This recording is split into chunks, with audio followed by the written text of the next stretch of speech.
Kembali di News Sore, pemirsa, Kali Baru yang berada di samping Jalan Raya Bogor, Kramat Jati, Jakarta Timur meluap dan mengakibatkan jalan tergenang. Derasnya arus air yang meluap ke jalan mengakibatkan banyaknya pengendara roda 2 yang terjatuh.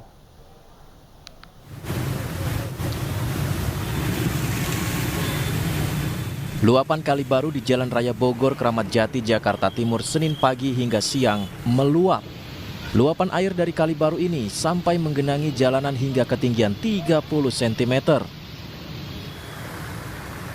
Arus air yang sangat deras membuat banyaknya pengendara sepeda motor terjatuh karena tak bisa menahan derasnya air. Sejumlah warga di sekitar lokasi yang melihat banyaknya pengendara sepeda motor yang terjatuh berupaya untuk menolongnya sampai melewati genangan air tersebut. Bangunin.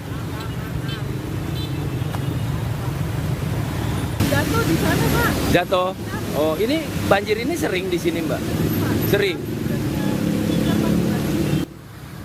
Sementara itu, Lurah Kampung Tengah Kramat Jati, Jakarta Timur mengatakan sudah mengajukan perbaikan turap tanggul Kali Baru di tahun ini. DKI Jakarta saat ini sedang mengusahakan di tahun ini untuk dilakukan perbaikan. Dengan adanya luapan air kali ini, arus lalu lintas dari Pasar Rebo menuju Cawang maupun Taman Mini menuju perempatan Hek mengalami kemacetan yang cukup panjang. Kita ke informasi lain, pemirsa, KPK memanggil kembali Menteri Pertanian Syahrul Yassin Limpo untuk diperiksa. Menteri Pertanian diperiksa terkait penyelidikan kasus dugaan korupsi di Kementerian Pertanian.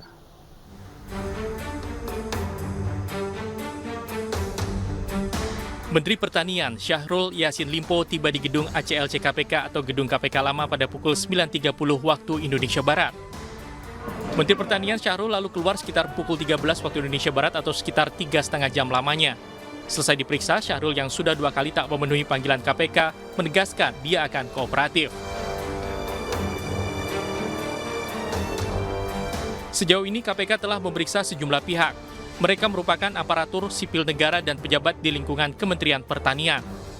KPK juga meminta sejumlah pihak agar tidak mengaitkan perkara tersebut dalam ranah politis, mengingat saat ini adalah tahun menuju pemilu 2024. Proses penyelidikan ini sudah lama KPK lakukan, dimulai sejak awal tahun 2023 proses penyelidikan dimaksud sampai hari ini. Dan tentu sebelumnya KPK juga telah menganalisis dan juga memproses laporan masyarakat dimaksud tentu jauh hari sebelum tahun 2023 tersebut. Sehingga kami ingin ingatkan pihak-pihak tertentu agar stop menarasikan KPK politis terkait dengan penanganan perkara dimaksud. Proses penyelidikan dugaan korupsi Kementan turut mendapat sorotan Presiden Jokowi. Jokowi menegaskan anggaran di tiap kementerian sangat besar dan harus ketat dalam pengawasan dan pengelolaan. Bolak-balik saya sampaikan, hati-hati mengelola keuangan negara. Karena kita kelola ini di setiap kementerian gede banget. Harus diawasi, harus dikontrol, harus dicek. Bolak-balik saya sampaikan, sekecil apapun. Selain itu, KPK menegaskan telah memiliki bahan keterangan yang bisa dijadikan bukti dan akan menentukan sikap terkait kasus tersebut dengan segera. Dari Jakarta, Tim Liputan iNews melaporkan.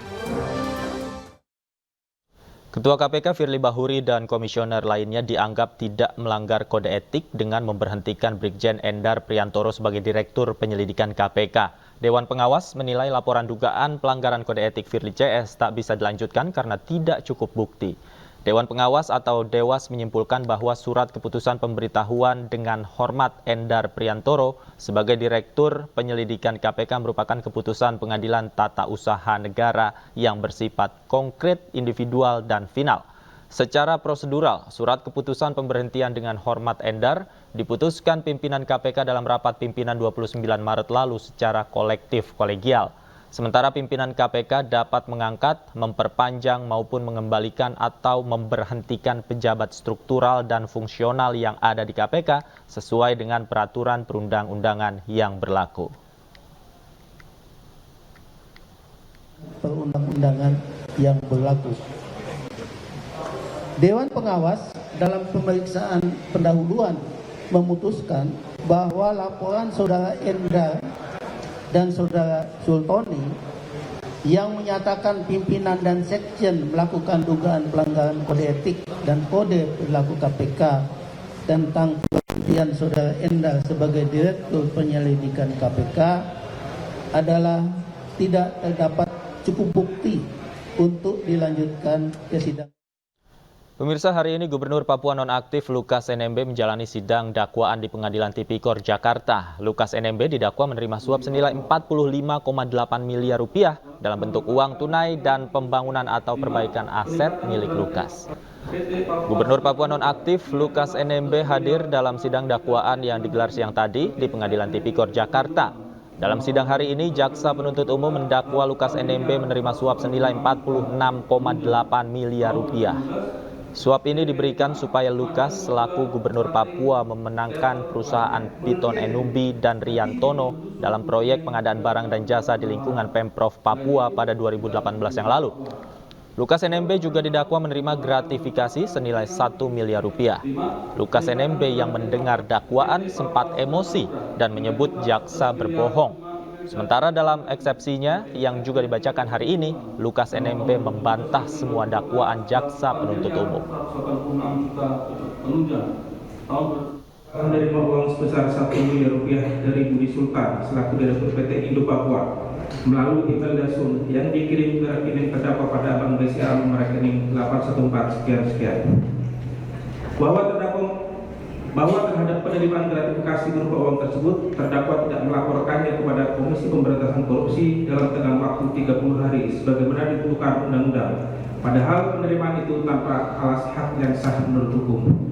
Bahwa perbuatan terdakwa menerima gratifikasi berupa uang sebesar 1 miliar rupiah haruslah dianggap suap karena berhubungan dengan jabatan dan yang berlawanan dengan kewajiban atau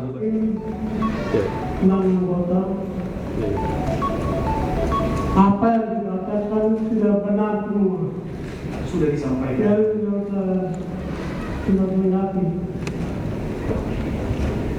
Ya. Apa yang disampaikan tidak benar dari belum dia tahu.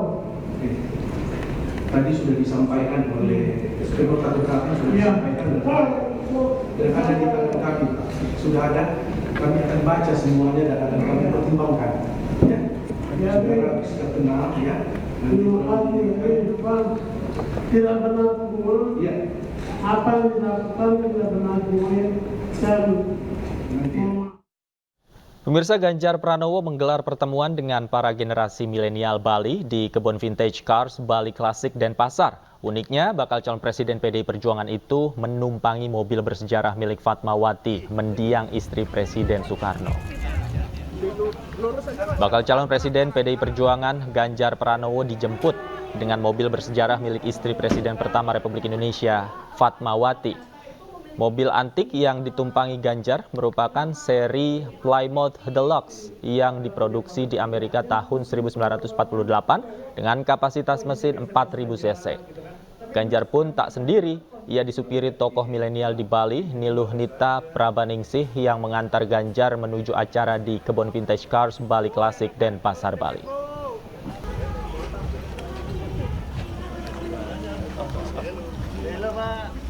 Bali mencintai Bapak. Bali.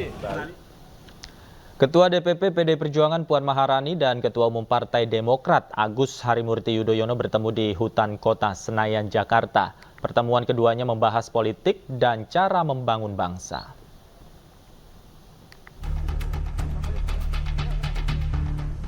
AHY dan Puan Maharani bersama jajaran elit PDI Perjuangan dan Partai Demokrat menggelar pertemuan dalam rangka menjalin komunikasi politik. Sebelumnya Puan dan AHY sempat berolahraga pagi ini. AHY datang dari Sudirman Tamrin sementara Puan berolahraga dari Jalan Denpasar, Kuningan, Jakarta Selatan. Pertemuan keduanya tentu dinanti-nantikan berbagai pihak. Puan menyebut dirinya dan AHY berbicara mengenai politik dan cara membangun bangsa. Kami berharap bahwa pemilu ke depan ini adalah pemilu damai, pemilu yang gembira, pemilu yang bisa membuktikan bahwa pesta demokrasi rakyat itu adalah pestanya seluruh rakyat Indonesia. politik rekonsiliasi semacam ini sangat dibutuhkan dan dinantikan oleh masyarakat Indonesia. Masa depan adalah milik kita, generasi muda. Mbak Puan adalah salah satu tokoh pemimpin, politisi perempuan yang hebat, lengkap rekam jejaknya, baik di parlemen maupun di pemerintahan. Tentunya banyak hal yang bisa beliau sampaikan dan kita diskusikan bersama. Kami pun demikian, saya termasuk yang ingin terus memberikan manfaat dan juga berperan dalam kehidupan bermasyarakat, berbangsa dan bernegara dengan latar belakang yang berbeda, tetapi sekarang dalam dunia politik yang sama. Mudah-mudahan silaturahim tadi tentu tidak hanya membicarakan politik praktis, politik pemilu 2024, tetapi banyak lagi isu kebangsaan, isu negara, dan isu rakyat yang bisa kita rajut bersama.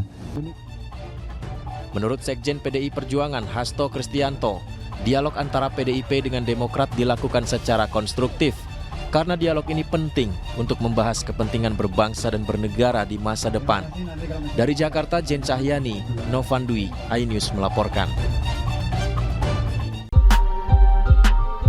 Pemirsa, Tuan Guru Bajang Muhammad Zainul Majdi terus mendapat dukungan dari berbagai elemen bangsa berpasangan dengan Ganjar Pranowo sebagai bakal cawapres. Ini dibuktikan dengan disambutnya TGB oleh relawan Ganjar Pranowo dan simpatisan Partai Perindo saat berkunjung ke Provinsi Bengkulu.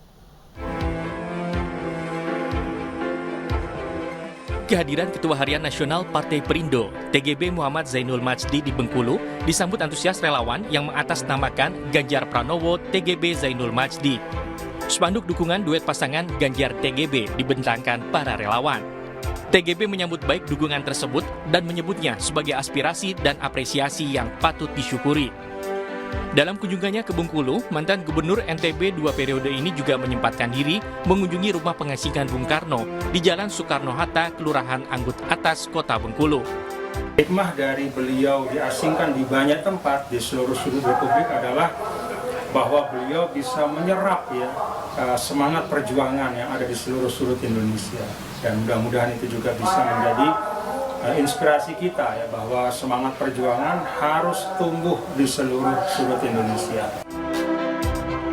Bersama jajaran pengurus Partai Perindo, TGB juga bersilaturahmi ke media lokal di Bengkulu. Hal ini merupakan bentuk perhatian dan dukungan kepada pers yang memiliki peran luar biasa dalam pembangunan bangsa. Dari Kota Bengkulu, Endro Dwirawan, iNews melaporkan. Di tengah kesibukannya, Ketua Umum PSSI Erick Thohir terekam kamera tertidur saat meninjau kesiapan FIFA Matchday Indonesia versus Argentina. Kami hadirkan informasinya usai jeda. Saat cek